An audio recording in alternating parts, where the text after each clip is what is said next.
bouche sur France Inter. J'ai analysé les pleurs de mon bébé, je peux vous dire que, un peu comme Champollion avec l'hiéroglyphe, à quoi ça correspond? Grand bien vous fasse. Ça veut dire quoi? Ça veut dire... J'ai faim, bravo! Sur France Inter. 10h28, on s'intéresse à l'alimentation qui fait du bien au bébé, mais aussi à l'assiette de la femme enceinte, à l'allaitement maternel et à la diversification alimentaire. Toutes vos questions au 01 45 24 7000. Voilà, en fait, Adam a des gaz, il a mal au ventre et c'est difficile de le calmer. Non, il y a un vrai problème, c'est qu'il pleure toute la journée et c'est insupportable. On sait plus trop quoi faire, quoi. C'est épuisant, on a besoin de se préserver. On n'a pas envie d'avoir un tyran à la maison. Et vous avez raison.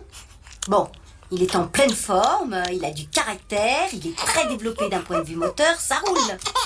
Vous l'allaitez? Quand? Quand il a faim. C'est-à-dire?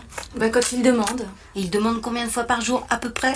Je sais pas, une dizaine de fois. Non, Juliette, soyons honnêtes, enfin, tu lui donnes à chaque fois qu'il pleure. C'est-à-dire un peu tout le temps? Bon. Le problème, c'est qu'on est dans un cercle vicieux. Vous lui donnez le sein tout le temps, sans rythme. En fait, il n'en peut plus de manger. Il est gavé, écœuré. Donc, il pleure. Et vous pensez qu'il a faim. Alors vous lui redonnez le sein. Imaginez que l'on vous gave comme une oie. Ce serait insupportable. Bon, alors qu'est-ce qu'on peut faire? Il faut espacer les tétés pour qu'il puisse se réguler. Aujourd'hui, vous lui donnez toutes les 2 heures. Demain, ce sera 3. Après-demain, 4. Bon, je ne vous cache pas que vous allez avoir 2-3 jours difficiles. Extrait de La guerre est déclarée de Valérie Donzelli. Alors j'aimerais qu'on s'intéresse à l'alimentation du nourrisson. Quelle alimentation choisir? L'allaitement maternel, directement au sein ou dans un contenant de type biberon. On peut également choisir de nourrir son bébé avec un substitut au lait maternel validé par les autorités de santé. Le choix est personnel, hein, pas d'injonction ou de culpabilisation. Audrey Njavé-Sulpizi, je rappelle que vous êtes infirmière clinicienne au Québec.